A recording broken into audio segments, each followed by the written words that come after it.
네, 지난해 인사파동 이후 처음으로 박근혜 대통령이 국정 수행을 잘못하고 있다는 응답이 잘하고 있다는 응답을 앞질렀습니다. 문창극 총리 후보자 인선 발표 사흘 뒤인 6월 13일, 지난주 금요일 일이었습니다.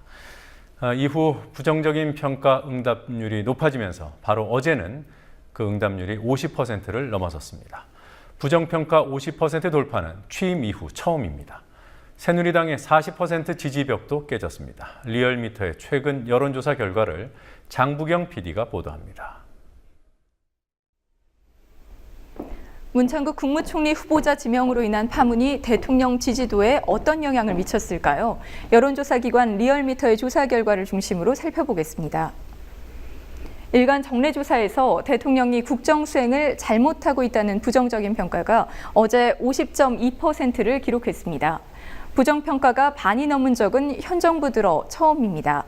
잘한다는 긍정평가는 문창극 총리 후보자의 교회 강연이 보도된 다음 날인 지난 12일 40%대로 하락한 이후 계속 하락세를 이어가 어제는 42.7%를 기록했습니다. 일주일 사이 8.4%포인트 급락했습니다. 13일에는 부정평가가 긍정평가를 넘어섰고 그 격차는 16일과 17일 조사에서 더 벌어졌습니다.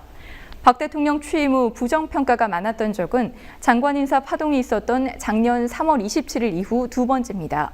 하지만 주간지표상으로는 아직 긍정평가가 부정평가보다 높았습니다. 올 3월부터 현재까지의 큰 흐름을 보면 여전히 긍정적인 평가가 높다는 것을 알 수 있습니다. 하지만 긍정평가와 부정평가의 차이가 크게 줄었습니다. 그 첫 번째 계기는 세월호 참사가 났던 4월 셋째 주였습니다. 그 후 계속 좁혀지던 간격은 5월 이후 특별한 변화가 없다가 6월 둘째 주 다시 줄어들었습니다.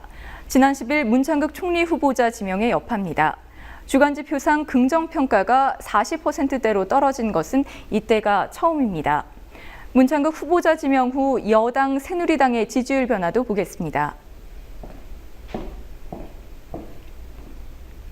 11일부터 17일까지의 정당 지지율 그래프입니다. 새누리당의 지지율은 45.1%에서 38.1%로 하락했습니다. 일주일간 7%포인트나 빠지면서 새누리당의 마지노선이라고 하는 40% 벽이 무너졌습니다. 반면 새정치민주연합의 지지율은 35.8%에서 36.3%로 소폭 상승했습니다. 양당의 지지율 격차가 1.8%포인트, 오차 범위 안으로 좁혀진 것은 새누리당의 위기를 보여주는 또 하나의 지표입니다. 다른 여론조사 기관의 결과는 어떨까요? 대통령 직무 수행에 대한 평가를 실시한 한국갤럽의 여론조사 결과입니다.